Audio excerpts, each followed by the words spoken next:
Bom dia, boa tarde, boa noite, pessoal, como vocês estão? Estamos aqui hoje em mais um episódio do Série Mais Em Tanto Podcast, episódio este número 108. E eu iniciei esse episódio de hoje te fazendo uma pergunta. Você já parou para pensar no que aconteceria com a sua família caso algo inesperado acontecesse com você amanhã? É sobre isso, é sobre decisão. E essa decisão é que pode mudar completamente o futuro da sua família.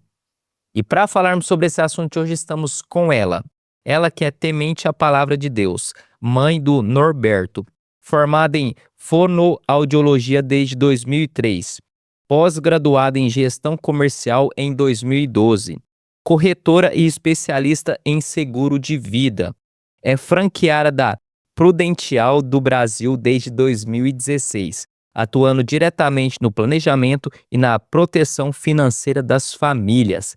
Seja muito bem-vinda ao Série Mais Em Tanto Podcast, Andressa Moura. Obrigado, Wesley. É um prazer para mim estar aqui. Eu fiquei honrada com o convite. É o meu primeiro podcast.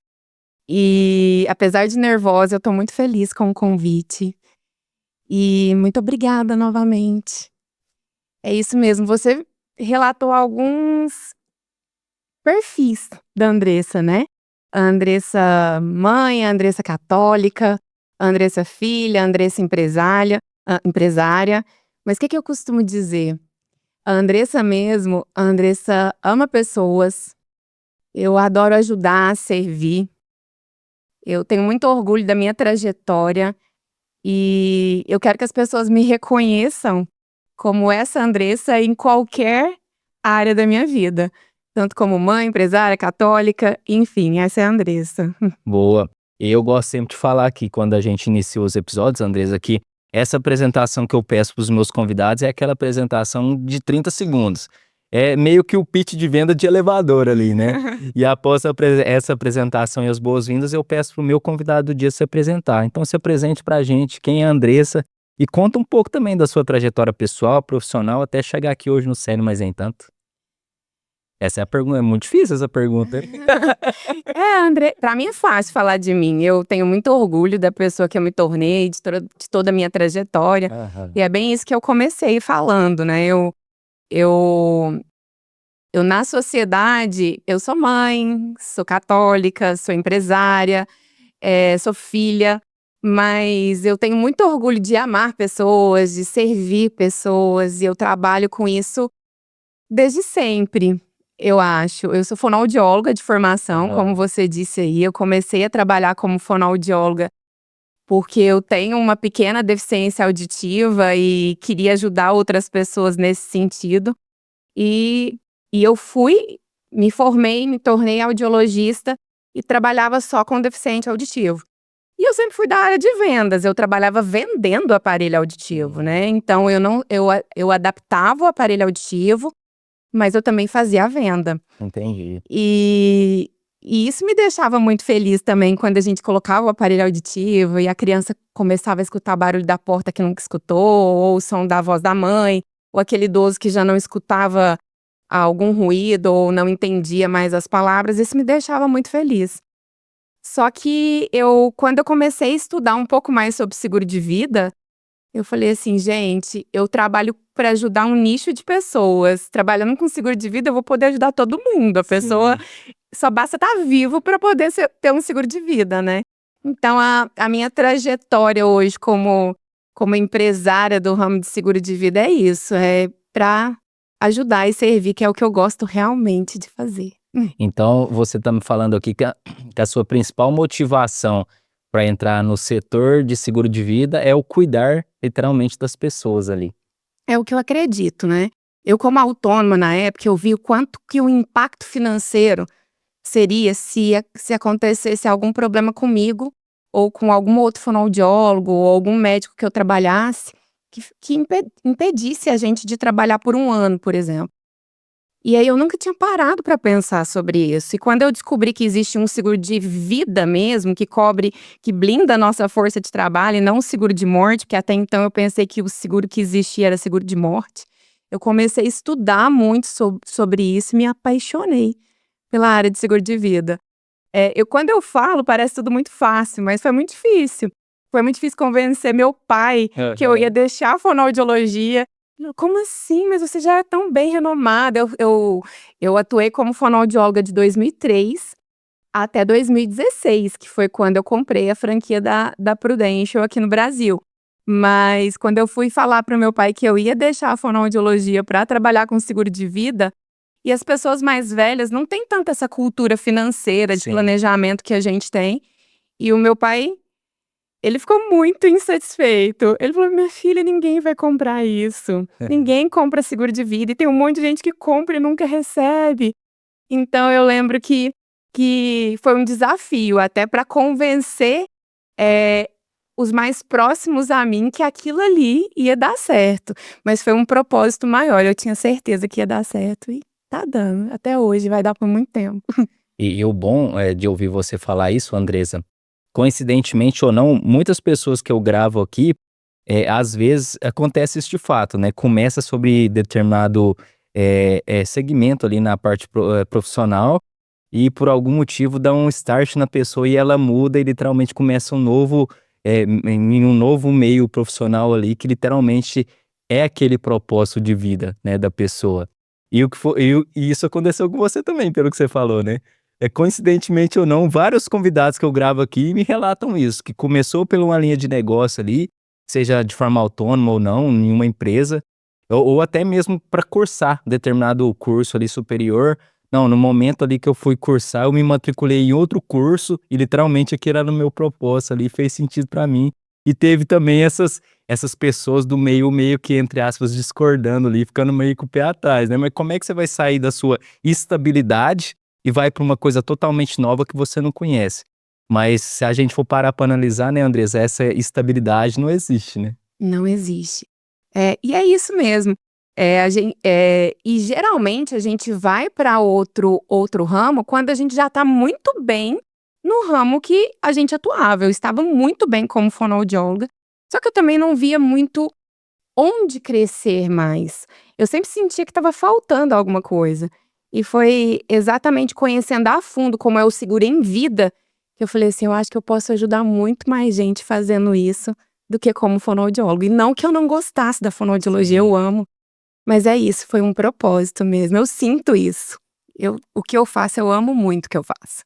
E pra você que chegou até aqui, já sabe, já clique no botão logo abaixo, no botão curtir, pra você curtir esse nosso episódio de hoje feito com a Andressa. Compartilha aliás, antes de compartilhar, se inscreva no canal do Sério Mais Nem Tanto Podcast. É muito importante você se inscrever aqui no nosso canal. Ativa também as notificações, ative aí, é só você dar um clique no sininho logo abaixo para você ficar por dentro de todo o novo episódio que a gente sobe semanalmente aqui no canal. Agora sim, agora compartilha esse episódio para geral, compartilha em grupo de Telegram, WhatsApp, o próprio direct do Instagram, vamos fazer um movimento para esse conteúdo chegar a mais pessoas. E comente aqui também o que você espera e pretende aprender com esse nosso episódio de hoje gravado com a Andressa. Rápido intervalo, um corte rápido, porque eu vou levantar agora e vou tirar essa blusa, essa jaqueta que eu estou vestido, porque eu estou com muito calor aqui no estúdio. Então, vou cortar aqui, quando eu voltar estarei sem jaqueta. Até mais. Voltei, agora sem jaqueta e mais confortável. Andressa, para começar agora o nosso tema central aqui do nosso episódio de hoje, a primeira pergunta que eu gostaria de te fazer: seguro de vida e seguro de morte. Tem essas duas coisas? Se tiver, tem diferença entre essas duas coisas? E qual é a diferença entre o seguro de vida e o seguro de morte? Wesley, antes de eu explicar sobre isso, eu queria te fazer uma pergunta. Você tem seguro de vida? Não tenho, eu vou admitir. E o que você... Pode ser sincero comigo, o que você pensa sobre seguro de vida? Sobre seguro de vida, eu enxergo de bate-pronto aqui como uma forma de proteção para mim, se acontecer algum incidente na minha vida e me impossibilita de me atuar no que eu atuo hoje, tanto para mim como para minha família também, né? Como eu sou o provedor na minha casa, se acontecer alguma coisa eu não conseguir mais prover dentro da minha casa, eu acho que o seguro de vida me ajudaria enquanto a isso. É isso mesmo, só que a maioria dos brasileiros ainda tem o preconceito que seguro de vida é seguro de morte. E não é só para isso. o pilar financeiro da casa é muito importante, Sim. na ausência dele, deixar a família dele estruturada. Mas existem os seguros em vida, que se acontece uma doença grave, uma invalidez por acidente, uma perda de autonomia onde o profissional não consiga fazer as suas atividades de vida diária, uma cirurgia ou mais leve ou mais grave que impeça essa pessoa de trabalhar por mais tempo, uma fratura óssea, um cirurgião, por exemplo, que quebra o braço. Ele vai ficar sem a força de trabalho dele por determinado tempo. Então, existe produtos em vida.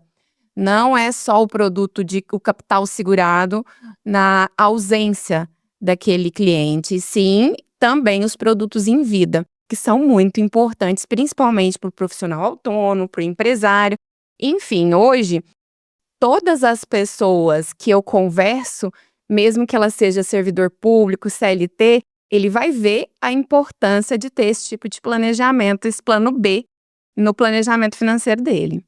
Certo, ó, eu não mencionei para você no começo e nem para o pessoal que está nos assistindo, que eu já tô com o meu caderno de anotações aqui, então, possivelmente quando você estiver me respondendo, eu vou estar anotando alguma coisa aqui, tá? E é muito interessante você falar isso, Andresa, por exemplo, ó, uma simples palavrinha já muda completamente o sentido da palavra, da frase. Por exemplo, seguro de vida, o seguro em vida, entendeu? Já é um indicativo bem mais claro que realmente é um seguro voltado para quando você ainda está vivendo ali, né? Não necessariamente é um seguro de morte. E por que que as pessoas, por exemplo, talvez até entende de certa forma a importância de um seguro em vida, mas não necessariamente corre atrás em contratar uma seguradora? Você acha que é cultural do brasileiro, literalmente espera aquele imprevisto acontecer para depois ir correr atrás do prejuízo? E eu gosto muito, não é que eu gosto, né? Eu acho muito interessante, Andresa, é que muitas pessoas fazem o seguro do automóvel, mas não fazem o seguro em vida da própria pessoa. É muito louco isso, né? Mas isso é muito cultural. Quando eu apresento um pouco o meu trabalho, eu explico que 90% dos japoneses hoje têm seguro de vida. E aí muitos falam Quantos por cento? 90% dos 90%. japoneses hoje têm seguro de vida. Enquanto aqui no Brasil, a maioria que tem seguro de vida nem às vezes tem um seguro com o banco, mas foi feito por causa de um financiamento ou alguma outra coisa nesse sentido. Mas eu acredito que muito está voltado ao cultural. E é isso, o brasileiro prefere proteger os bens dele, o carro, a empresa, o patrimônio, e não ele mesmo. Mas talvez também por falta de conhecimento que existe esse tipo de produto, esse tipo de seguro em vida. Porque quando eu sento com um cliente e explico exatamente como funciona o seguro em vida, não tem ninguém que não ache interessante, mas muitos nem sabiam que existia. Então tá mais voltado para a parte de informação do que propriamente irresponsabilidade da própria pessoa, porque eu sempre falo aqui também, são coisas diferentes, né? Eu comparo a pessoa ignorante da pessoa irresponsável. Por exemplo, a pessoa ignorante é a pessoa que nem sabe que não sabe. Essa é a pessoa ignorante. Agora, a pessoa irresponsável é quando ela sabe e mesmo assim não aplica. É como se, por exemplo, eu não soubesse nada de seguro em vida, você vai me explicar aqui e você saiu daqui, eu não vou correr atrás de contratar um seguro em vida. Então, eu deixei de ser um ignorante e passei a ser um irresponsável. Então, é mais sobre essa questão da informação chegar até a pessoa ou é mais sobre essa questão de responsabilidade, que mesmo com a informação ela prefere fazer um seguro de carro e não da própria vida? Eu acho que tem as duas coisas, tem a questão da mente também. Quando eu não chego numa pessoa indicada, na hora que eu tô te ligando, por exemplo, Sim. Wesley, queria te apresentar o meu trabalho, eu trabalho com seguro de vida. Já vem um pensamento na mente que a gente vai falar de morte, de doença, de invalidez, e automaticamente você não quer imaginar que isso vai acontecer com você. A sua esposa, por exemplo, se eu apresentei para você e sua esposa não estava junto, na hora que você chegar em casa e falar assim, amor, eu vou fazer um seguro de vida pra gente, ela vai repelir essa situação também, porque ela não me escutou. E ela vai pensar no Wesley morto, com uma doença, com uma invalidez, e ela não quer imaginar que isso vai acontecer. Então, eu acho que tem um pouco disso, que das pessoas não querem imaginar que isso possa acontecer. E vem um pouco também da questão cultural, de informação. Na época dos meus pais, por exemplo, dos nossos pais, a gente não tinha essa informação financeira que os nossos filhos vão ter. Hoje em dia vai ter planejamento financeiro na escola. Então, é um pouco cultural. Hoje é mais fácil para mim conversar com um jovem e falar de seguro de vida do que talvez com um idoso e explicar a diferença sobre isso. Porque já existe um preconceito naquela época, que muitos tinham seguro de vida e não recebiam, porque existem algumas questões jurídicas, né, que o seguro vitalício e a maioria das grandes seguradoras hoje fazem investigação prévia da saúde do cliente, para ver como essa pessoa está, para aprovar o risco. Antigamente, você assinava uma DPS assim que nem o corretor ou o bancário não perguntava o que você tinha de problema de saúde. Na hora que o sinistro acontecia, muitos nem recebiam, porque já tinham alguma doença pré-existente, né?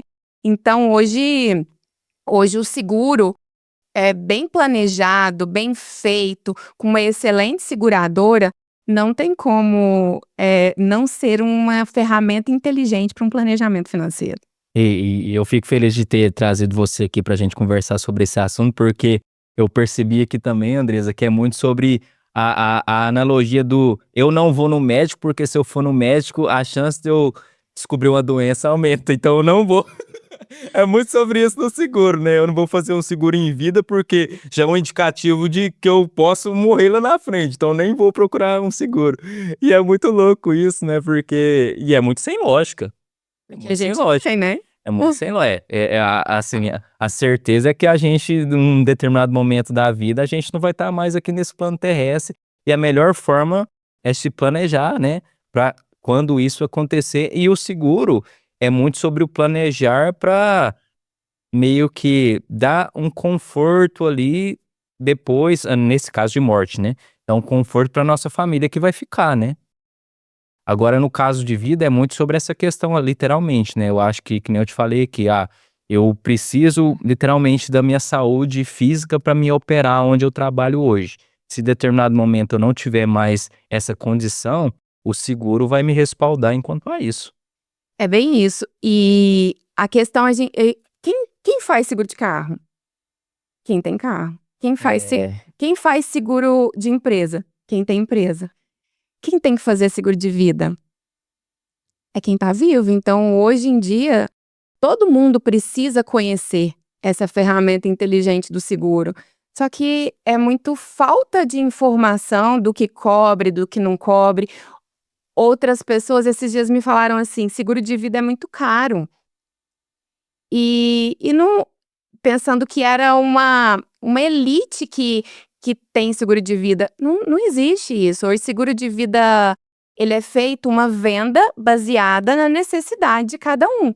Então, é em cima da saúde, renda e idade de cada um.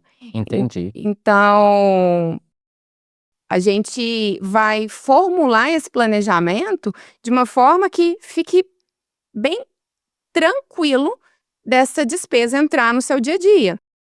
E se a gente parar para pensar, tem que entrar como uma despesa de um aluguel, de um plano de saúde, porque se o meu cliente, se acontece uma doença grave, que o meu cliente fique sem trabalhar por 1 ano, como é que ele vai pagar o aluguel dele, o plano de saúde, ele que é autônomo? Então, se a gente parar para pensar, seria uma das primeiras coisas que a gente tem que fazer, igual o japonês. A gente brinca dentro da seguradora que eu trabalho, que a nossa profissão lá no Japão é a mais importante de todas. Porque o filho, na hora que nasce, já chama o Life Planner para fazer o planejamento de seguro daquela criança que acabou de nascer. Enquanto nós, brasileiros, a gente vai vivendo um dia de cada vez. Na hora que acontece o problema, que a gente começa, vou vender isso para resolver. Enfim, e é muito fácil se planejar. É muito fácil e muito bom, né, se planejar, né? Porque quando a gente não se planeja, é no momento do circo pegando fogo literalmente, que a gente não consegue acessibilidade a muitas coisas de fato. A gente não consegue ter esse tempo prévio de ver qual melhor empresa eu devo contratar para esse tipo de cenário. Eu não consigo ver qual o melhor seguro literalmente faz, né, sentido para mim naquele momento. E eu não consigo também, entre aspas, ganhar no preço, né, porque é urgência, né, e talvez eu nem consigo mais uma seguradora para suprir, né, a minha demanda ali quando literalmente o circo tá pegando fogo. E Andresa, essa questão do mercado então brasileiro, pelo que você me falou, pode se considerar um oceano azul, né? O Brasil, pela essa questão de, assim, né, uma porcentagem pode ser considerada mínima, literalmente ter o seguro ali em vida. Mas ao mesmo tempo tem essa questão da informação, né? Que eu vejo, pelo que você me falou, que vocês têm que trabalhar muito forte essa questão de informação, para chegar até o seu possível cliente sobre a importância de contratar vocês como seguradora. A Prudential hoje no Brasil está com mais de 6 milhões de clientes. A gente é a Prudential é a maior seguradora de vida sem ser vinculada a banco Sim. no Brasil hoje. Que já é muito bom perto de como quando eu comecei. Em 2016 já aumentou muito, ou seja, o brasileiro está começando a se planejar, a falar mais sobre isso. Acredito que a pandemia ajudou muito o brasileiro a pensar que eventualidades podem acontecer. E eu talvez, se eu desfocar um pouco da sua pergunta, você me volta, porque às vezes eu vou... Essas ramificações de resposta é bom que vai formulando outras perguntas, outras dúvidas aqui na minha mente. E é bem isso, porque é um oceano azul, sim. Quando as pessoas me ligam e falam assim, Andressa, eu tô conversando com uma seguradora, eu tô pensando em trabalhar com isso, eu acho incrível. E tem gente que pensa assim, mas Andressa, você vai ter um concorrente? Não! Quanto mais gente falar de seguro de vida, quanto mais pessoas souberem da importância disso, a gente vai tornar um país melhor. Sim. Porque às vezes, hoje a gente pode contar com um Sistema Único de Saúde, a gente pode contar com o INSS. Eu falo muito sobre isso. Às vezes a gente até pode contar, mas a gente fazendo o nosso planejamento financeiro em cima disso, vai dar uma tranquilidade na eventualidade. Às vezes a gente não olha para o ponto cego da nossa vida. Sim. A gente faz uma previdência privada, a gente tem um plano de saúde, mas o ponto cego é a eventualidade, nós que estamos na fase mais produtiva da nossa vida. Se essa eventualidade acontecer e a gente não tiver um plano B, a gente não vai conseguir pagar o plano de saúde, pagar a escola do filho. Enfim, esse ponto cego são as eventualidades, que o produto que eu trabalho vai fazer toda a diferença se essa eventualidade acontecer. E se não acontecer, que é o que a gente espera, você vai deixar um patrimônio a mais para quem depende de você, porque falecer um dia a gente vai. Sim. E eu explico que existe 2 tipos de seguro, e eu gosto muito de trabalhar com o seguro vitalício, porque o seguro vitalício você está comprando um patrimônio. Uma hora alguém vai receber aquilo ali. E existe o seguro temporário. Você faz um planejamento de seguro por um tempo determinado. Esse você está alugando uma garantia por um tempo. O seguro vitalício você está comprando um patrimônio. Entendi. E é muito sobre... Não é o caso, né, igual você falou, de uma eventual concorrência. Não é quanto pior, melhor, né, Andressa? É quanto melhor, melhor, né? Com certeza. E em cima disso, você já começou a falar sobre, mas tem uma idade certa para me correr atrás de um seguro em vida ou não? A empresa na qual eu represento, a gente tem seguro de 2 anos até 80 anos. Não tem idade certa, mas se você falasse assim, Andressa, quando é a hora certa de fazer o seguro de vida? Se você me fizesse essa pergunta para você hoje, eu te responderia, a hora certa era há 10 anos atrás. Porque o custo-benefício ia ser muito melhor. Mas o segundo melhor momento é agora, enquanto você está saudável e tem saúde. E por que eu falo sobre isso? Eu falo muito que o cliente tem que estar vivo para fazer um seguro de vida. Mas dependendo das coberturas, não basta só estar vivo, tem que estar saudável. Ela vai fazer uma investigação prévia dessa saúde. Então, Essa semana, inclusive, no fim de semana, eu recebi uma ligação de um cliente aqui de Uberaba, de um possível cliente aqui de Uberaba, que eu conversei com ele há 6 anos atrás. E eu apresentei o seguro há 6 anos atrás, não fez muito sentido para ele, tinha acabado de casar, não tinha filhos, hoje ele tá com um filho. Só que geralmente quando a pessoa me liga, Wesley, eu já abro um ponto de interrogação, porque geralmente eu vou até o cliente. Sim. É difícil ainda aqui no Brasil, apesar que em outros países as pessoas vão atrás de seguro de vida, a gente ainda não tá tanto nesse cenário aqui. E quando ele me ligou, ele falou assim: agora chegou o momento, Andressa, agora eu quero fazer o seguro de vida. E aí a gente começou a conversar com algumas coisas pelo telefone, mas o que aconteceu? Ele acabou de descobrir um nódulo na tireoide. Ele fez uma punção, o resultado dessa punção ainda não saiu. E realmente agora eu não consigo fazer um seguro da forma que ele quer. Ele quer um seguro para um diagnóstico de uma doença grave. E com certeza a seguradora não vai aprovar esse seguro enquanto não sair o resultado desse exame. Por quê? Porque existe um risco ali. E na hora que você me falou a idade certa, é isso. Enquanto a gente está jovem e saudável, é o melhor cenário. Mas eu tenho muitos clientes idosos que fazem um seguro de vida para deixar para a família, no caso da ausência dele, por uma questão de inventário, porque seguro de vida é impenhorável, inalienável, não entra nem em partilha de bens. Porém, geralmente nessa idade, a maioria das seguradoras vai aprovar um seguro de morte, porque por causa da idade, do risco, e a maioria das pessoas já tem alguma doença pré-existente, uma hipertensão, uma pré-diabetes, uma diabetes, enfim. E aí o custo-benefício do seguro também é muito mais alto, porque o risco é maior.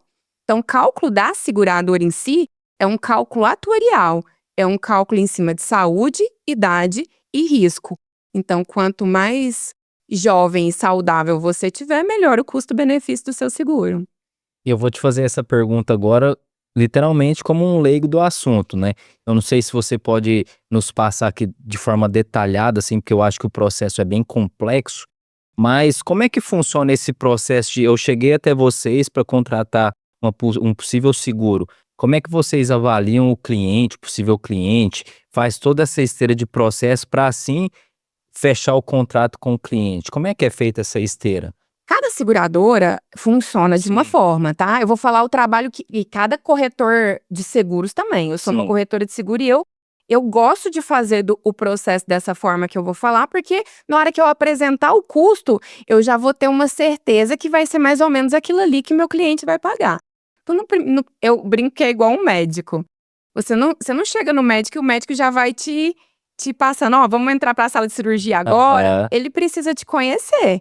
Eu preciso conhecer um pouquinho da vida financeira e da saúde do cliente. Então, eu chego, geralmente indicado por alguma outra pessoa, eu vou apresentar a empresa na qual eu represento, que isso também faz muita diferença quando você apresenta uma empresa com mais de 150 anos no mercado. Isso mostra uma solidez, uma tranquilidade de fazer negócio com esse tipo de empresa.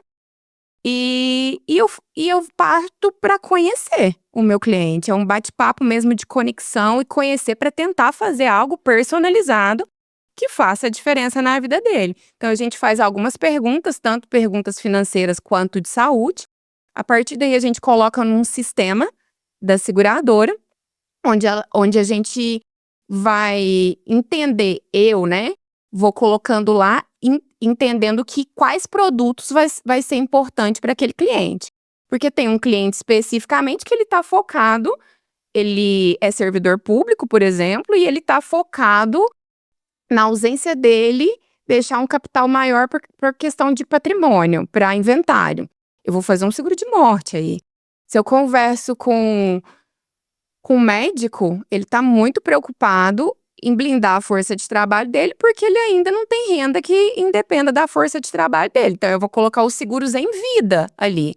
E o sistema da seguradora é muito inteligente. Em cima da data de nascimento que eu coloquei ali, as questões de saúde, ela já vai fazer um cálculo atuarial de custo-benefício desse seguro. Aí tem a questão se eu vou fazer um seguro vitalício na base, ou se eu vou fazer um seguro temporário, isso também difere um pouquinho de custo. Então, tudo isso eu vou ter conversado com o cliente antes, eu vou entender se ele está querendo se proteger por determinado tempo, ou ele quer já um seguro vitalício ali. Então, é mais ou menos assim que funciona. Responde isso, Pedro. Respondeu.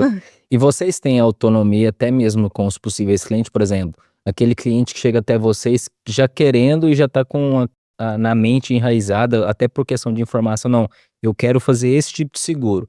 Aí depois da conversa com o possível cliente e a análise, você fala, não, para você é melhor esse daqui. Rola esse tipo de conversa também? Rola muito. É lógico que eu vou respeitar Sim. a decisão do cliente, mas eu vou dar a minha opinião como especialista nisso, que eu acho que é melhor para ele. Por exemplo, se você me der a oportunidade de apresentar um seguro para você e para sua família depois, até pela sua idade que você já me direcionou, você tem menos que 40 anos. Se eu faço um seguro... Não, bem menos. É, bem menos, gente. Não é tão menos assim. Não, Bem menos. sobe minha bola da idade aí. É que eu tenho mais que 40 anos, tá? Mas assim, é exatamente assim. Quando a gente faz um seguro para uma pessoa super saudável, menos que 40 anos, eu já penso em fazer um seguro vitalício na base. Que muita gente, essa questão do seguro vitalício, ela causa muita especulação, porque ele acaba sendo um seguro resgatável também. E aí tem muita gente, Wesley, que confunde o seguro com investimento, com uma previdência privada, com... Um top Enfim. consórcio ali, né? É bem parecido com o consórcio. Muita gente fala, tá, gente? Não é parecido com o consórcio. Por quê? Porque ali você tá tendo uma proteção. Sim. Você tá comprando uma proteção vitalícia. A seguradora, você vai pagar em determinado tempo. O seguro vitalício você quita em determinado momento. Ele vai cobrir morte e invalidez permanente. Só que ela congela a sua saúde e a sua idade naquele momento. Então, o valor que você vai pagar é sempre aquele mesmo valor. Não é igual outros seguros temporários que de 5 em 5 anos vai ficando mais caro, porque você está mais velho, o risco vai estar aumentando. Então, congela a sua saúde e a sua idade quando você faz. E ela tem uma formação de reserva, que a gente fala que é uma PMBAC. O que é isso? Uma provisão matemática benefícios a receber. Que a seguradora ela fez o cálculo atuarial do risco desse cliente, onde a partir do 25º mês vai formando uma reserva financeira. Só que fica muito fácil vender para um cliente, você está fazendo um seguro que tem uma reserva financeira, que aí o cliente fala assim, nossa, muito bom, tô fazendo um investimento. Não, não é um investimento. Até porque o investimento é você colocar R$1.000 todo mês ali num fundo imobiliário, por exemplo, ou num fundo financeiro, num LCI, num CDB, e você pode tirar aquilo ali. O seguro não, você está pagando R$1.000 todo mês, por exemplo. Se acontece alguma eventualidade amanhã, Wesley, a gente fez um seguro de R$500 mil. Se acontece uma doença grave, você vai receber R$500 mil amanhã. Se você tivesse só o investimento, você teria R$1.000 para pegar ali. Então, na minha opinião, é muito mais inteligente que um investimento. Nesse momento, falando desse tipo de planejamento. Sim. Por quê? Porque eu acho que a gente tem que ter um investimento, ter um seguro de vida. Mas, falando do seguro resgatável, quanto mais próximo da quitação você fica, melhor fica essa reserva. Então, o que a seguradora, de certa forma, pensa? Quanto mais velho esse cliente está, maior o risco para nós, se acontece algum sinistro com ele. Então, a gente vai começar a melhorar a provisão matemática de benefício a receber, porque se ele quiser resgatar, acabou, ele não tem seguro mais. Só que se ele não resgata, ele tem um seguro vitalício que vai ser quitado em determinado momento. Que, na minha opinião, é muito mais inteligente, porque um dia falecer a gente vai e esse patrimônio vai chegar para quem depende da gente. E por você ter citado isso, provavelmente tem quem resgata, então. No Brasil, 90% dos clientes... Mas é mais difícil achar quem não resgata. Porque você entra lá no aplicativo, você entra lá no site, a partir do momento que você já paga 10 anos, por exemplo, já coloca assim, você tem X de reserva financeira. E aí o cliente vai e utiliza e pensa assim, vou ligar e vou fazer outro. Só que na hora que você faz outro, se você tiver saudável ainda para ter todas as coberturas, 10 anos mais velho, você vai pagar com certeza 3 vezes mais do que você pagava. Porque o cálculo vai ser feito todo novamente. E assim, né? De forma teórica, se a gente for analisar, não faz sentido nenhum a pessoa fazer isso, porque aí compensaria literalmente ela pegar esse dinheiro e investir numa coisa que literalmente é um investimento. Porque daqui 10 anos ela vai ter um retorno sobre aquele investimento que ela vai resgatar. Porque o seguro, pelo que você me explicou, não é assim. A gente não pode enxergar como um investimento, né? É uma reserva de precaução lá na frente, literalmente pela nossa saúde. Aí a pessoa passa 10 anos, vê aquele montante, né? Que ela literalmente estava colocando dinheiro ali como seguro. Não, é muito dinheiro, então eu vou resgatar e vou contratar outro por 3 vezes mais. Não faz sentido nenhum. Wesley, não faz sentido, e para todo cliente eu explico detalhadamente isso. Mas na hora que eu tô fazendo 10 anos de corretora franqueada, na hora que entra lá e vê o valor de resgate, resgatam. E assim, é uma ferramenta muito inteligente isso também. Porque assim, você tem seguro de carro? Tem. Então, se o seguro de carro fosse resgatável, também você estaria formando uma reserva. É uma ferramenta inteligente. Na pandemia, por exemplo, o resgate foi uma ferramenta inteligente para alguns clientes meus, que zeraram renda, que estavam muito saudáveis ainda, que poderiam fazer algum outro seguro ainda. Então, assim, eu não direciono. O produto de seguro é focado para blindar a força de trabalho e blindar os seus sonhos e os sonhos da sua família. Porque na hora que você faz um seguro planejado, a gente vai focar com que tudo que você planejou continue acontecendo, você tendo força de trabalho, estando ali ou não. Mas aí eu vou um pouco na cultura também do brasileiro.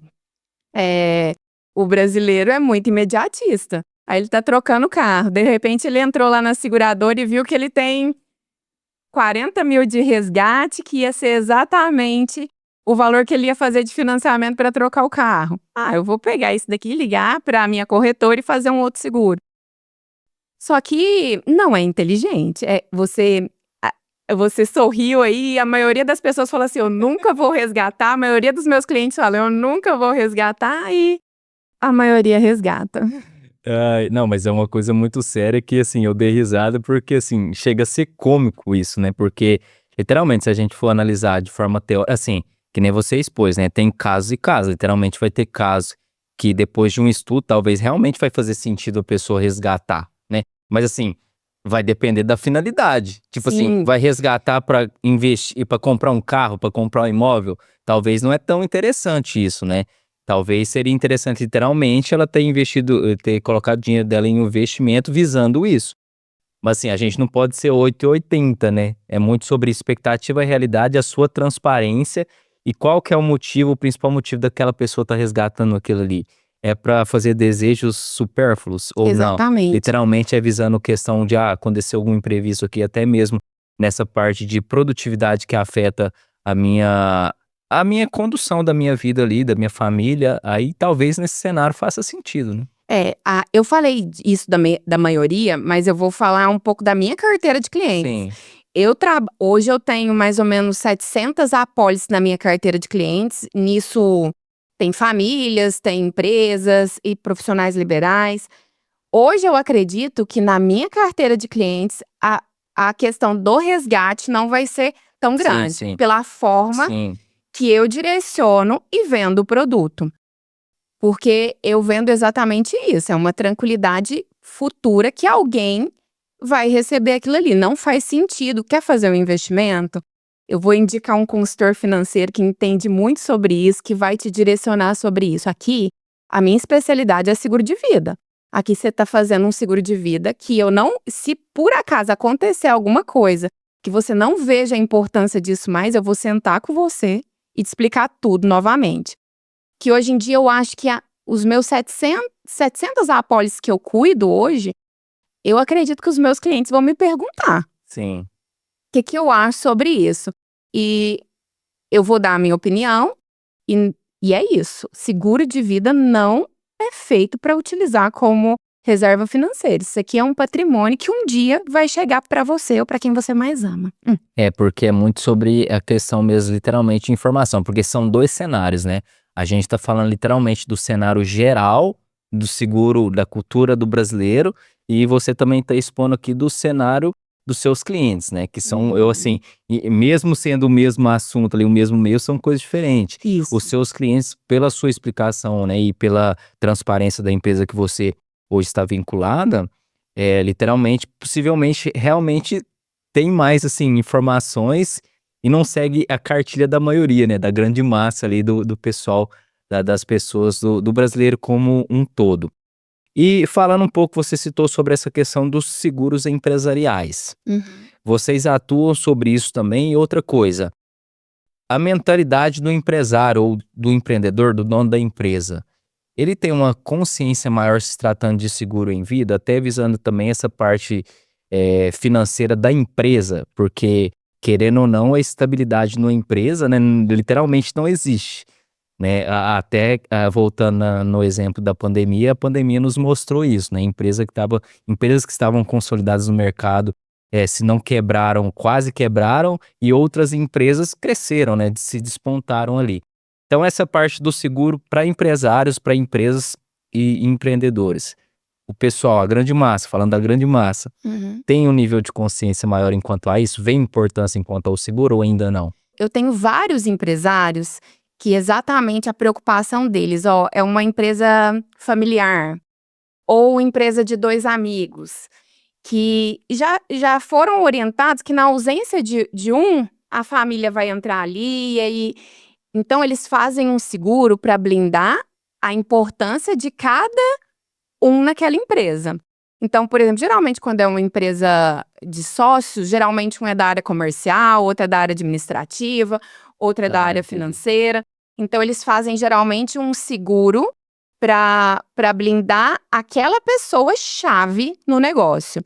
Porque Entendi. existe seguro em grupo, e eu acho que hoje a maioria das empresas fazem porque se resguardam, de certa forma, mas não é minha especialidade. A empresa na qual eu represento tem esse tipo de produto, mas eu, Andressa, hoje minha especialidade é o seguro individual.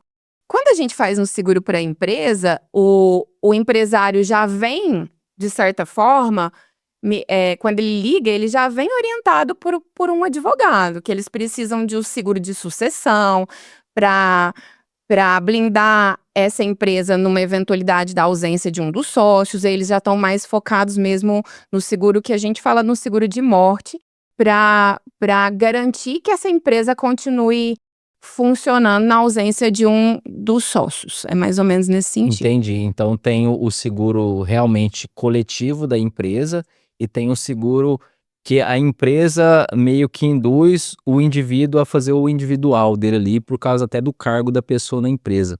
Então tem esse leque de possibilidades que a pessoa literalmente procura ali, né? O coletivo ou o individual, visando até mesmo o cargo da pessoa na empresa. Mas até respondendo sua pergunta anterior, se isso muito isso vai da nossa explicação, porque eu tenho N empresários que são meus clientes e que a empresa que é responsável pelo pagamento do seguro deles, dos sócios, mas que eles não tinham noção nenhuma disso. Que foi conversando com o corretor de seguro junto com o advogado que eles viram que a empresa precisava desse tipo de seguro, porque se acontece uma eventualidade com um dos sócios, vai dar um problema sucessório naquela empresa gigante. Porque aí vai entrar uma família ali, o pessoal da família que não sabe nada do negócio. Então, o seguro, nesse sentido, ele é feito para que, na ausência de um dos sócios, aquele capital segurado compre a parte daquele sócio para que a família não entre no negócio. Deu para entender? Entendi. Mais ou menos E voltado para essa parte do patrimonial, como é que funciona isso? Esse seguro voltado para o patrimônio. Eu acho que você até citou isso também, porque tem o seguro financeiro pontual e esse patrimonial é mais voltado para essa parte do vitalício ou não? Como é que funciona? Na realidade, o seguro, na hora que eu falo que você está comprando um patrimônio, não sei se é isso que você falou do patrimonial, Você está comprando um patrimônio porque no seguro temporário, por exemplo, conversando com um cliente, eu percebi que na ausência dele, eu preciso chegar a um capital de R$ 2 milhões para os beneficiários dele. Se eu faço um seguro temporário, ele vai ser um seguro mais barato, porém eu vou blindar, Andressa, eu preciso desse seguro por 20 anos, que é o tempo que o meu filho vai estar dependendo de mim ainda. Então eu preciso de um seguro temporário de 2 milhões. Ele está alugando essa garantia de 2 milhões por 20 anos. Daqui 20 anos, ele vai ter que fazer um outro seguro, investigando saúde, idade, tudo novamente, se ele puder, se ele quiser continuar. Um modelo de renovação de contrato, literalmente. Exatamente, ele vai fazer um outro seguro. Ele estava alugando em 20 anos, os 20 anos acabou. Agora, se eu faço um seguro vitalício de 2 milhões para pagamento em 20 anos, em 20 anos ele vai quitar um seguro de 2 milhões.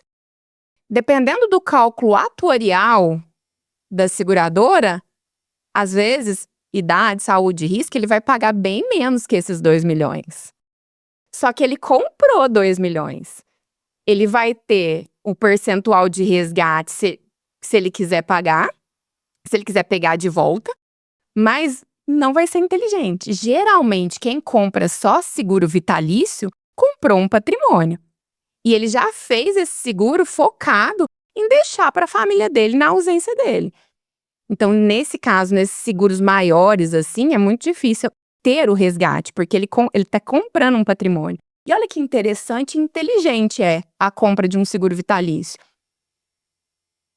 Às vezes a gente pensa assim, eu vou deixar um apartamento de 2 milhões para o meu filho. Se você comprar um apartamento e começar a pagar agora, na sua ausência, alguém vai ter que continuar pagando esse apartamento. Você fez um seguro vitalício, se na primeira parcela você falecer, esses 2 milhões estão quitados e vão chegar imediatamente para os seus beneficiários. Nada acontecendo em 20 anos. Você comprou, quitou um patrimônio de 2 milhões. Isso. Deu para entender? E por que a pessoa, então, não já investe nessa questão do vitalício? É questão de valor de aporte mensal? É a principal diferença ou tem outra? A principal diferença é essa, né? É a mesma coisa. Por que a gente, às vezes, prefere alugar uma casa do que comprar uma casa, né? Então, depende. Eu tenho clientes muito jovens, por exemplo, que a maior preocupação deles nesse momento é o agora. É blindar a força de trabalho dele agora. Que ele prefere, às vezes, estar fazendo um seguro temporário e ir aumentando esse vitalício com o tempo, porque a gente pode modular. Eu, por exemplo, Wesley, eu tenho 4 apólices dentro da Prudential, porque quando eu entrei, eu tinha uma condição financeira, eu fiz um seguro baseado naquela época. Minhas condições financeiras foram mudando, as minhas prioridades foram mudando, as minhas preocupações foram lançando novos produtos dentro da seguradora e eu fui só aumentando a minha quantidade de apólice. Então, a gente pode começar com um seguro vitalício menor, com um temporário maior, para blindar a força de trabalho e com o tempo ir aumentando o seguro vitalício. Então, a gente vai modulando esse seguro com o decorrer do tempo. Então é inteligente com o tempo eu ter mais de um seguro, então, dependendo do cenário. Sim, ou mais de um seguro, ou, por exemplo, durante determinado momento o seguro temporário era inteligente. Eu tenho saúde, idade e risco, eu vou fazer uma mudança de seguro, eu vou transferir esse temporário para um vitalício. E a partir de agora eu não estou alugando, eu estou comprando um patrimônio. Naquela época era mais inteligente porque o custo era menor. Eu fazer um seguro temporário, hoje eu vou mudar e comprar um patrimônio e fazer um seguro vitalício. E hoje até o pessoal chega mais sobre indicação ou não? Você tem que ser mais ativa na prospecção? Como é que funciona essa transição de informação entre você e o seu possível cliente e o seu possível cliente e você? Como é que tá isso aí? Hoje para mim tá muito bom. No começo eu tinha muito que correr, conversar. Já dá uma visão, te cortando, já dá uma visão geral. quando você iniciou nesse mercado em 2016 e hoje, como é que tá essa diferença também? A vantagem que eu tenho hoje, eu tenho clientes que conhecem meu trabalho, que já receberam benefício. Porque quanto mais tempo de empresa a gente tem, a gente vai ficando mais conhecido, o cliente vai tendo mais confiança. Uma coisa é eu chegar e te vender um seguro agora. Na hora que você precisar e ver que resolve, você vai me indicar para um monte de gente. A gente trabalha muito com indicação. Todo mundo que eu converso, eu peço indicação pós o meu bate-papo. Então, lá 10 anos atrás, eu precisava conversar mais ou menos com umas 20 pessoas por semana para conseguir tirar 3 negócios na semana. Hoje em dia, a minha carteira de clientes, eles trabalham para mim. Eu estou muito feliz com isso, mas é lógico que eu ainda faço muita prospecção. E eu prospecto o tempo inteiro, porque eu amo isso que eu faço.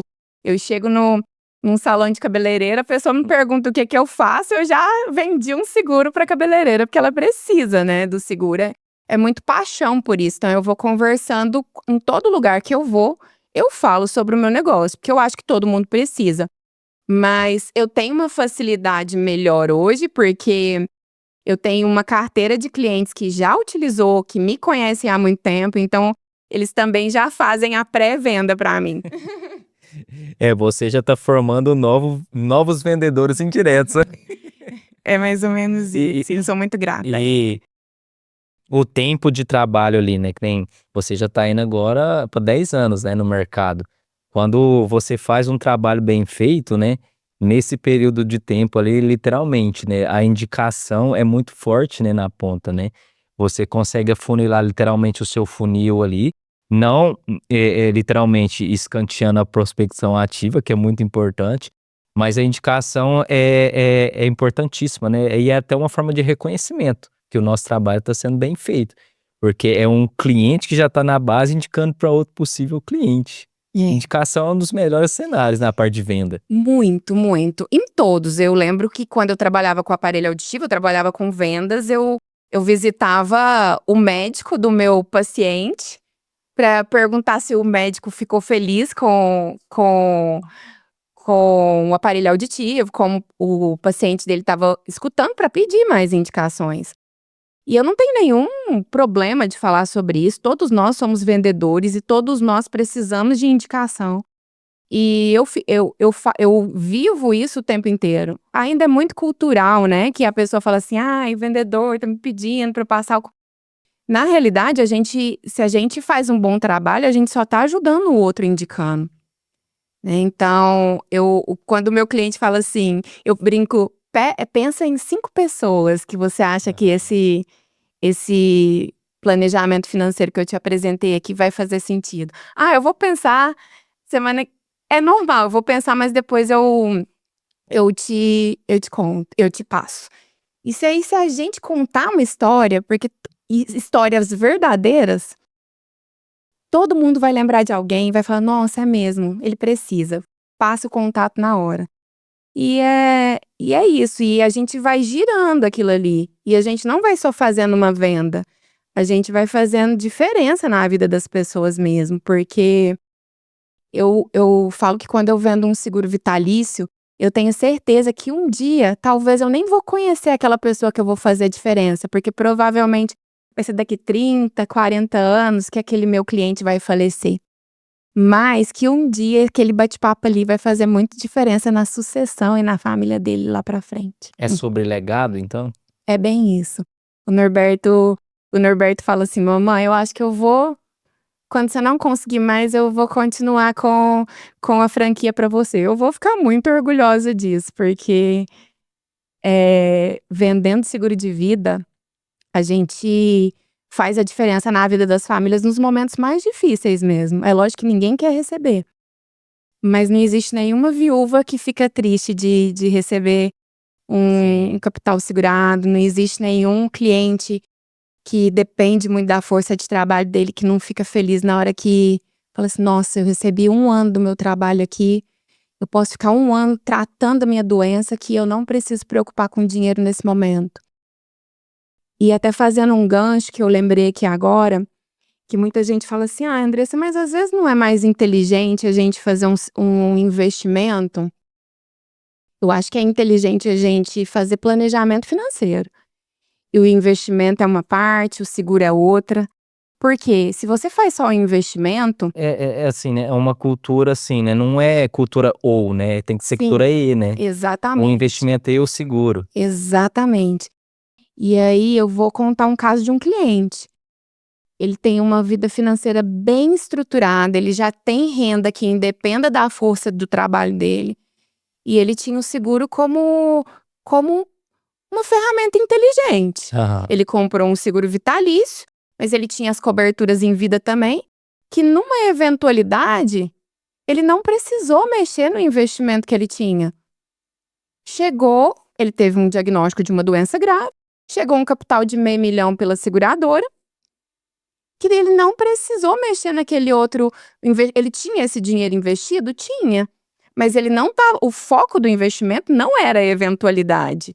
E ele queria, por mais que ele tivesse um excelente plano de saúde, ele quis tratar fora do Brasil.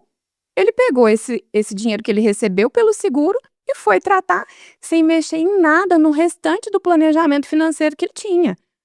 Porque se ele tivesse só o investimento, que também é muito inteligente, ele ia ter que mexer nesse investimento para ir tratar fora do Brasil. E ele não precisou fazer isso. Agora eu gostaria de voltar um pouquinho mais no tempo, Andressa, com você e falar especificamente desse tema que você iniciou aqui pra gente, mas eu queria que você discorresse mais sobre vendas. Da onde que veio esse seu despertar para as vendas? Foi criação, foi o seu ambiente, foi amigos, colegas? De onde que veio esse despertar? Por que que eu tô te perguntando isso? Porque como você veio, né, e tá ainda nesse meio da saúde, eu acho que muitos profissionais desse meio não veem com bons olhos a venda, né?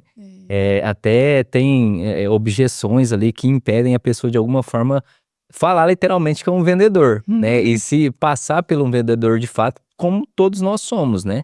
Se não um produto ou um serviço, o tempo que a gente vende ali, né? Então, da onde que veio esse despertar seu para venda? Sempre foi assim ou não? Foi um determinado momento que você teve uma virada de chave? Se sempre foi assim, foi o ambiente, foi a sua família, os amigos? Como é que você se tornou essa vendedora que você é hoje? É bem engraçado que quando eu comecei como fonoaudióloga, e eu entrei numa empresa que eu vou falar o nome que eu amo, o pessoal da Audibel, aparelhos auditivos, e foi lá que eu fui picada pelo mosquitinho pela venda, porque hoje eu sou apaixonada, mas eu tinha um nariz empinado que, como fonoaudióloga, eu não iria vender, eu iria adaptar, eles iam ter que ter uma vendedora para fazer a parte de vendas ali Não, do quero que você aparelho repete isso auditivo. aí, você tinha o nariz empinado para vendas, então. Eu tinha, até como fonoaudióloga, eu falava assim, não, eu vou só tratar o meu paciente, e aí na hora que for para falar de preço, vai ter que ter uma vendedora ali Aham. para negociar. E dentro da Audibel, um beijo para a Kátia, um beijo para o Anderson, eles trouxeram muitos treinamentos de venda para a equipe de fonoaudiólogas que trabalhavam com eles. E foi lá que eu me apaixonei por isso. Foi lá que eu quis empreender, porque e aí quando eu conversava com o otorrino, o médico que trabalhava junto comigo, e ele também odiava falar sobre vendas, eu falei assim: "Gente, mas se a gente parar para pensar, todo mundo se vende o tempo inteiro". E se a gente soubesse o poder disso, né, nós da área de saúde, o poder de aprender um pouco mais sobre vendas, é que a gente não vai deixar de fazer o nosso trabalho com excelência, a gente só vai saber negociar melhor o que a gente tem de melhor, que é o nosso trabalho. Porque o médico, geralmente, ele já ama ajudar o próximo, ele já ama fazer a diferença na vida do outro, mas ele odeia falar sobre preços, sobre valores, e geralmente o médico, fonoaudiólogo, direcionava para alguma pessoa falar sobre isso. E quando eu aprendi que se eu conversasse com o paciente sobre o valor do aparelho auditivo, a assertividade da venda era muito maior do que eu só adaptar e passar para uma terceira pessoa vender, fez toda a diferença. Então, quando eu entrei na Prudential, eu falo que A gente chama de Blue Book lá. O Blue Book dá certo há mais de 150 anos. Aí, o treinamento que eu tive lá de vendas, aí eu acho que não tem ninguém que pague. Uma pessoa que entra dentro de uma multinacional, que ela te direciona, exatamente siga esses passos que não tem como dar errado. E, inclusive, é seguir passos de ter caráter, ética, e vender aquilo ali exatamente como é. Então, na hora que eu entrei dentro da Prudential, o treinamento na área de vendas, na área comercial, foi ainda muito maior, me abriu um leque gigante. As pessoas falam assim, Andressa, hoje você vende qualquer coisa. Eu vendo qualquer coisa, mas que eu tenho que acreditar muito naquilo que eu vendo. Porque eu não consigo vender uma coisa que eu não acredito. Mas realmente eu acho que eu vendo qualquer coisa se eu gostar muito daquilo que eu tô vendendo. Então você está me falando que vendas é treinável. É treinável? Eu acredito que sim. Porque eu como profissional da área de saúde, eu posso te falar que se falasse que eu ia ser uma vendedora, eu saía da sala. Mas que hoje eu tenho muito orgulho de falar que, sim, eu sou uma vendedora. E se tiver algum profissional aí que fala que não é, eu acho que tem eu consigo argumentar muito bem sobre isso. E quando a gente conhece literalmente, né, tecnicamente sobre o que a gente está vendendo, seja produto ou serviço, entre aspas, se torna mais fácil, né? Se torna mais fácil a gente vender, porque a gente literalmente conhece aquilo ali na ponta, né? Fica mais fácil a gente passar a informação para o nosso possível cliente e até mesmo de treinar a equipe, porque quando a gente delega a venda para uma equipe, é muito difícil a gente cobrar, sendo que a gente mesmo não vende, né? A gente não vende. Então é muito sobre o poder da influência em cima da sua equipe, literalmente, que está na ponta vendendo. Literalmente, você tem que ter uma equipe que venda para você também. Sim. E uma forma de influenciar, e você tendo a tenacidade, nem sei se tem essa palavra, tenacidade, né? Ser técnico sobre o assunto ali, entre aspas, se torna mais fácil e mais claro para o seu possível cliente ali na ponta, quando você explica sobre o produto e o serviço. Então, a forma de você converter em cima disso aumenta drasticamente. Não é 100% de garantia, mas que vai aumentar, vai. Com certeza. Voltando agora para a questão dos seguros de vida. Ó, já te falei, né, no comecinho, né, Andressa? A gente já tá indo para o final já tá dando quase 1h20, né? Quando a gente começa aqui, eu falo que é gravado, mas é literalmente um tom de ao vivo. Essa questão das análises, quais são os principais pontos que a gente deve analisar? Eu como cliente agora, devo analisar para contratar uma possível seguradora e um possível seguro. O que eu tenho que analisar de forma base ali, né? De forma padrão, porque assim, é diferente a pessoa que literalmente já tem um nível de consciência de contratar uma seguradora, da pessoa contratar literalmente a seguradora certa. Então, o que eu tenho que analisar como cliente para até correr atrás de uma seguradora que realmente faz sentido para mim contratar? Na sua visão, É lógico. Eu acho que você tem que entender que você vai fazer um negócio que vai blindar a sua força de trabalho e as pessoas que você mais ama.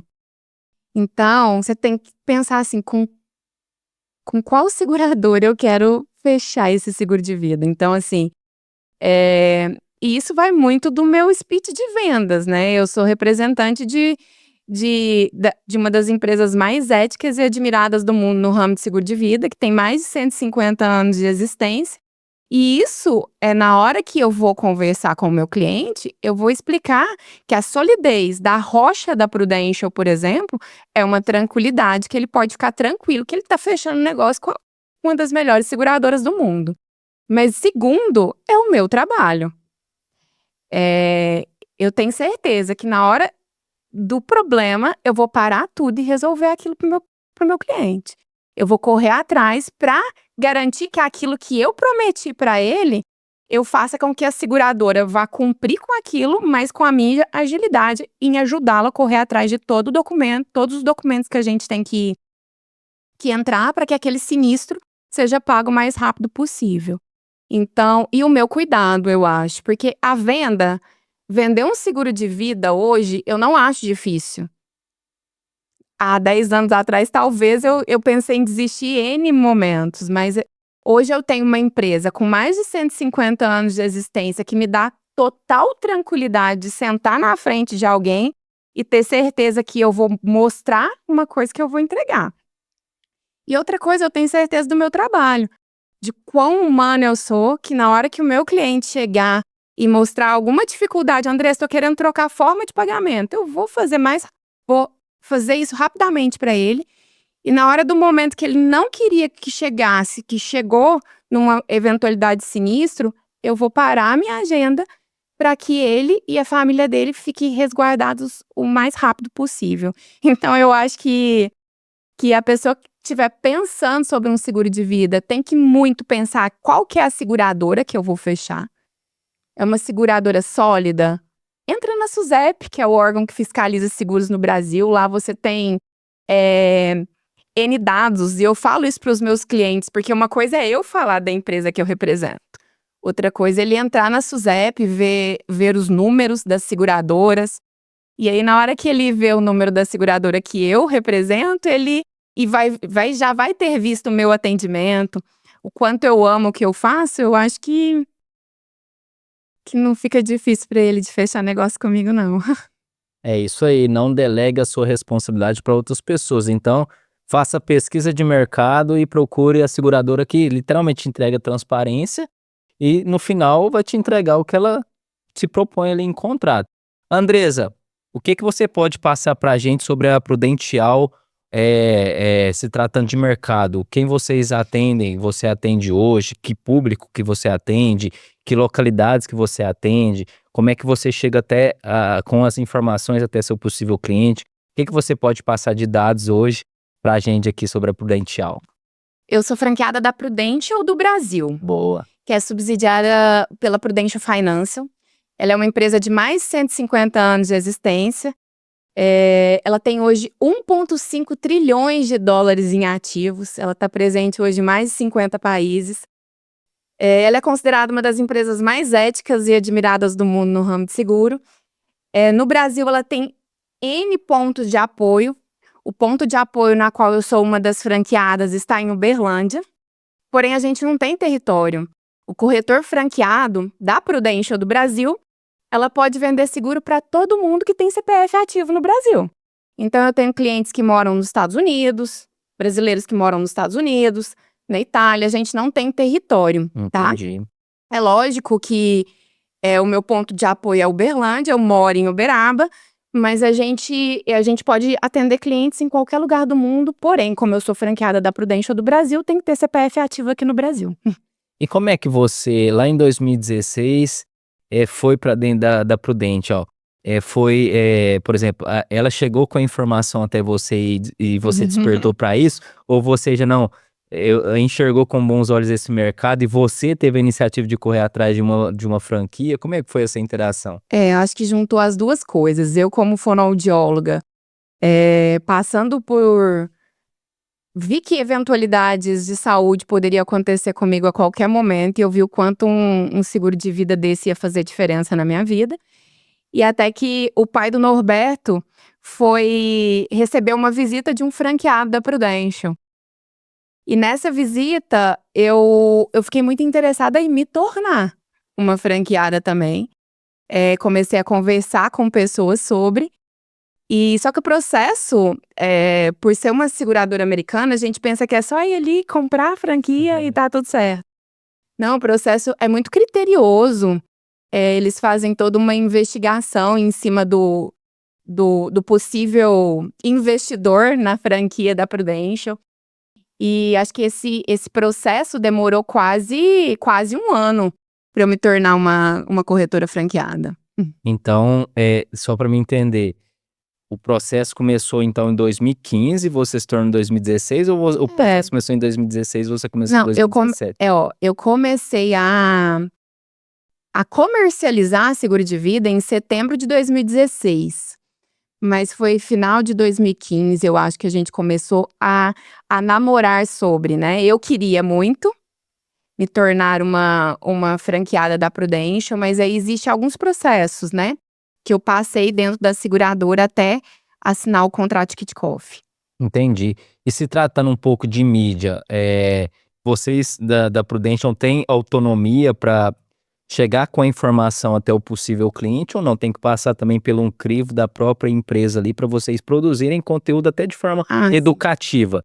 Porque que nem você falou, né? Muitas pessoas não têm a informação do que é um seguro, né? E até por isso talvez nem contratem pela falta de informação. Vocês têm essa autonomia de produzir conteúdos educativos para os seus clientes e até para os possíveis clientes? Sim, inclusive a gente tem todo um manual do que a gente pode ou não pode fazer como um franqueado da Prudential. Mas isso é muito bem visto pela seguradora, até porque ela quer mesmo que as pessoas conheçam a marca Prudential e conheçam os produtos, que a gente vai fazer muita diferença. Eu acho que a gente tem que tomar um pouquinho de cuidado, assim, do que fala, do que não fala. Então, dependendo do que a gente coloca, e se a gente vai usar igual a minha logo, né? É Andressa Moura, corretora franqueada Prudential, com a logo da Prudential junto. Então, sempre ela vai ter um setor que vai analisar isso, mas a gente já tem um manual do que a gente pode, do que a gente não pode. Mas é muito tranquilo. A seguradora quer que quanto mais gente fale sobre seguro de vida, é melhor para todo mundo, inclusive para ela. Sim, porque literalmente, né, a gente tem o potencial de propagação de informação que é o nosso próprio celular, né? Então, nesse setor que você trabalha hoje, literalmente é muito importante produzir esse conteúdo educativo, né? Até para a pessoa ter um dimensionamento do que é um seguro em vida. E literalmente assim ver sentido, né, em contratar uma seguradora. Agora, Andressa, eu gostaria de fazer uma pergunta muito séria. Essa daqui é a mais séria do episódio. Séria, mas nem tanto? Essa daqui é só a séria. Tá certo, pode ser. Andressa, é mais caro eu contratar um seguro ou é mais caro eu deixar de contratar um seguro em vida? Essa eu te devolvo essa pergunta. Eu te devolvo essa pergunta. Você me devolve a pergunta já me respondendo a partir da devolutiva? Acredito que sim, vamos lá. Ou não, vou te fazer pensar. Diga. Wesley, hoje você depende 100% da sua força de trabalho? Com certeza. Hoje, se acontece uma eventualidade que te impeça de trabalhar, você tem renda que vai garantir a despesa fixa da sua família? Não, tô lascado. Minha família está lascada. Tá. É lógico que eu preciso conhecer um pouquinho mais de você para te passar noções de custo, mas com certeza ter um seguro de vida ia ser muito mais barato. Porque se acontece você trabalha com a sua voz. Se acontece alguma eventualidade aí que você perca a voz por uns 6 meses, era melhor ter pago mensalmente uma parcela de 3% da sua renda hoje num seguro de vida? Ou vender o carro, fazer alguma coisa aí para garantir sua força de trabalho? O que ficaria mais barato para você? Isso não vai entrar no ar porque ela sacou que o contrato para me assinar já é um seguro aqui. Já uma pergunta meio que induzida, né? Porque é bem mais caro a pessoa não ter um seguro de vida depois das suas explicações aqui. E é muito sobre pensar a longo prazo, né, Andressa? Porque, que nem, né, literalmente, o brasileiro é muito imediatista, né? E é muito sobre a síndrome do super-homem e da Mulher Maravilha, né? Não vai acontecer nada comigo não vai acontecer nada com a minha família. Então, para que eu vou contratar um seguro de vida? Melhor eu contratar um seguro para minha residência, um seguro para o meu automóvel. Mas e se acontece alguma eventualidade com você? Como é que você vai pagar o seguro do automóvel ou o seguro da sua casa? Porque eu não acho difícil de questionar sobre isso. É porque a gente não quer pensar, Wesley. A gente não quer pensar que a gente vai ficar doente. A gente não quer pensar que eu posso atravessar a rua, que posso ser atropelada. A gente não quer pensar em coisa ruim. Eu acho que a gente tem que ser positivo mesmo. Mas a gente tem que olhar para esse ponto cego da nossa vida. Que eventualidades pode acontecer com todo mundo. E tendo um seguro de vida, a gente pode dormir mais tranquilo. Com certeza. E aí, Andressa, gostou do papo? Eu gostei muito, Wesley. Muito obrigada pelo convite. Eu achei que eu ia ficar nervosa e tô tranquila. Realmente, você me deixou o seu bate-papo, o seu interesse em realmente escutar o seu convidado aqui faz toda a diferença, viu? Boa. Andresa, eu tenho uma mensagem final ainda para te pedir, mas antes dela eu gostaria que você agora olhasse para essa câmera aqui que vos grava e passasse suas mídias sociais. Como é que a gente encontra nas mídias sociais para ter uma proximidade maior e melhor contigo? Eu sou Andressa Moura, eu estou no Instagram, Andressa Franqueada _Prudential. E lá vocês encontram mais informações sobre a Prudential, algumas histórias de clientes meus que já utilizaram o seguro. Enfim, acho que lá vocês vão conhecer um pouquinho mais sobre mim. Mensagem final que eu vou te pedir agora, a gente vai pegar esse episódio completo para aquelas pessoas que assistiram ao episódio e depois vai assistir o corte que eu vou fazer dessa resposta, dessa mensagem da Andressa aqui. Essas pessoas que mesmo vendo esse conteúdo aqui sobre seguro em vida, não viu sentido em contratar uma seguradora e preferem viver na aleatoriedade da vida. Você consegue deixar uma mensagem final para essas pessoas? Se quiser deixar uma mensagem até com um tom de puxão de orelha, fica à vontade. Eu tô aqui tentando pensar de uma forma... Eu não consigo ser invasiva. Tem alguns sócios meus que falam assim, Andressa, às vezes você tem que ser mais invasiva com o cliente. Eu não consigo ser. Mas se realmente depois de tudo isso você não viu nenhum sentido em contratar um seguro de vida, eu queria que você me desse a oportunidade de sentar com você, te levar o material da seguradora e tentar conhecer um pouquinho mais sobre a sua vida e fazer um seguro que seja baseado no que você precisa. Porque talvez o que dá certo para o Wesley, o que dá certo para mim, não vai dar certo para você.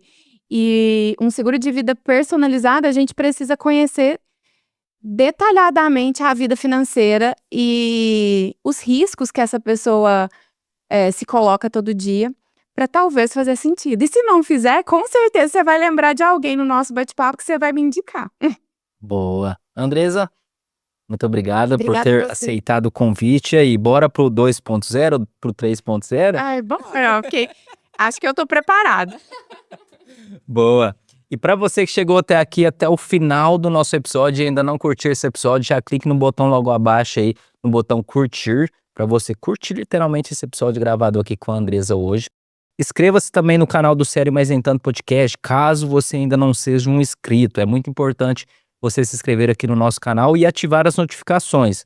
Para você ativar as notificações, é só você dar um clique no sininho logo abaixo aí, porque você ativando as notificações, você fica por dentro de todo novo episódio que a gente posta semanalmente aqui no Sério Mais Em Tanto Podcast. Você é uma das primeiras pessoas a ficar ciente sobre essas novas postagens semanais. Eu estou gravando vários episódios e, consequentemente, tendo várias postagens durante essa semana. Compartilhe também esse episódio para mais pessoas. Vamos fazer um movimento para esse conteúdo chegar a mais pessoas. Então, compartilhe em grupo de Telegram, de WhatsApp, o próprio direct do Instagram. Vamos fazer um movimento para esse conteúdo valiosíssimo chegar a mais pessoas. E para você que chegou até aqui, eu gostaria de direcionar essa mensagem, que você comentasse aqui embaixo para me indicar que você chegou até o final. Comenta aqui, eu vou me importar mais com o meu futuro e eu vou correr atrás de uma seguradora em vida. Comenta aqui embaixo para eu entender que você chegou até o final. Então te vejo até o próximo episódio, fique com Deus e tchau, tchau.